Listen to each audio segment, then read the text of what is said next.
Unfortunately, no one can be told what the Matrix is. You have to see it for yourself. And with those words, a clever bit of built-in marketing within the film, the 1999 science fiction classic entered the world and changed it. Yes, I'm arguing that a movie changed the world, and I've got the receipts. St. John the Philosopher here, and before we get started, if you haven't already done so, go ahead and hit that subscribe button so you can always know when I've got a new video up. It's free and easy, and it helps the channel a lot. With the release of a late addition to the Matrix film franchise, Matrix Resurrections, just now hitting the theaters and streaming, I'd be remiss as a commentator on society and entertainment if I didn't say something about it. The Matrix was to 1999 what Star Wars was to 1977, and in order to understand that, you have to put yourself back in that time. The internet was still in its infancy, smartphones were still a few years off, and virtual reality was pretty much a pipe dream, and we've still got a long way to go on that one. In addition, there was the Y2K scare. Now, conceivably, a computer glitch involving the way most operating systems dealt with the year was threatening to cause mass shutdowns. After having slowly become more and more dependent on computerized systems, the world felt as though it were teetering on the brink of a widespread disaster, and the machine apocalypse we had heretofore envisioned in our fiction was going to look very, very different. It was into this world that the Wachowskis introduced us to an even weirder relationship between man and machine. Saying the Matrix gave us things we'd never seen before is a vast understatement. But even more important than the unique filmmaking and visual stylings that would go on to be copied again and again and again, the Matrix created a new language and updated metaphors with which to explore some of the biggest human questions. I'm not just talking about the quotables and memeables like, what if I told you, I know Kung Fu, or even there is no spoon. The deeper ideas here are actually pretty heavy when you think about them. Morpheus' questioning of what makes something real, just because our five senses say so, felt very much like a variation on the argument for the existence of a metaphysical reality that exists parallel to the physical one. They're the type of discussions one might have in a religion or philosophy course in college. It's even led some people to question our reality, suggesting that it could in fact be a simulation. Inside the movie, this question of the nature of reality wasn't just relegated to that brief scene either. It actually pervaded many of the other parts of the film. Examples like the idea that everything tastes like chicken because the machine code for flavors is so limited, or what a déjà vu means come to mind.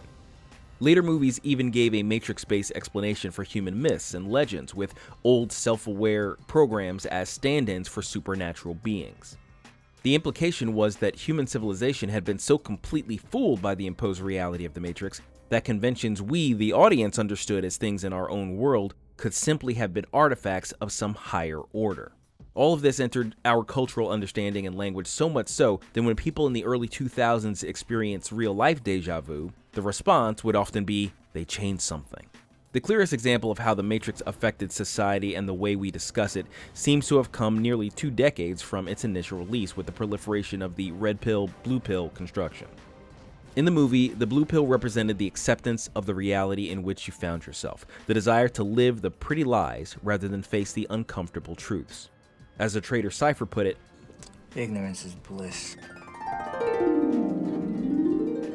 The red pill was about taking on the responsibility of piercing the veil of the program's reality of the system to the real world hidden underneath and joining the fight to preserve it. The meanings are largely the same as it's used throughout society these days. The average well-meaning person is fed a daily dose of blue pills by the leftist overlords that control our major transmission centers of societal knowledge, education, media, and entertainment, as they shape the false narratives that support their shared ideology. Those of us who recognize the program and have freed our minds from its influence are the red pill, and that's not even where the similarities stop. Social media has provided the so-called red-pilled a means by which to share their common experiences in coming to the realization of the existence of what I call the narrative, the real-life equivalent of the Matrix. And in doing so, they found much common ground with the transformation of Mr. Anderson into Neo from the first Matrix movie. The gnawing feeling that there's something wrong, that things don't add up about the world that's been pulled over your eyes. The personal attacks by those who think your questions are an indication of a character flaw in need of aggressive correction, and the forces of the system that want to shut you up just for asking. The disorientation and confusion of your first awakening to the world beyond the narrative, and the horrible sickness in the pit of your stomach that follows at the thought of its implications. The strangeness of seeing that fake world through the eyes of one that knows what it's all really about, and the pity and loathing you feel for your old self and the people still blinded by the illusion. And for those of us on the front lines of the culture war, the knowledge that the entire system is intent on your destruction. In spite of the obvious messianic aspects of the story and images in the Matrix trilogy, I'm certain that the Wachowskis never dreamed that their creative vision could and would be applied so fittingly to a worldview that they'd no doubt find repulsive. In fact, many a left-leaning commentary has already been written about the quote-unquote stolen ideas from the movies that have been co-opted by the right. Of course, all you get out of these whiny diatribes are cynical bouts of projection. The left in America still wants to think of themselves as revolutionaries, freedom fighters, or, as in recent years, the resistance. They are the ones that rage against the machine. Except when you control all of the levers of power and have been able to shape the minds of young people for at least 3 generations without much interference, you are the machine. And it's evident to anyone with an ounce of intellectual honesty. And I think that has a lot to do with why The Matrix Resurrections feels so much like just about every other nostalgia-based franchise cash-in sequel, prequel, or reimagining. The makers are desperate to recapture the magic of what they originally accomplished, but without the honesty of the place from which it sprang forth. Resurrections approaches its story very much, and knowingly so, as a retread of what came before, even going so far as to hang a lantern on it with self-referential jokes to that effect, and frequent flashes of scenes from the previous trilogy. But all that managed to do was highlight the vast differences in quality between the products. Even the fairly lackluster second and third entries make this one pale in comparison, despite the slick HD cinematography and CGI. Where the original Matrix was striking in its unique visuals, Resurrections is garish and even comical sometimes in its choices. Where the original's fight scenes were full of purpose and meaning while being shot in the easy-to-follow kung fu movie style, Resurrection's shaky cam heavy fisticuffs feel narratively hollow as your enjoyment is subjected to death by 1,000 jump cuts. And don't get me started on the dialogue. The original Matrix could be criticized for having a lot of lore-heavy expositional scenes, but they were done in such an interesting way as we learned about interesting things, we didn't care. Resurrections, in contrast, chains their info dump scenes together, sometimes even repeating themselves, while they talk about things you either could do without knowing, don't care to know, or know otherwise because the movie already showed you.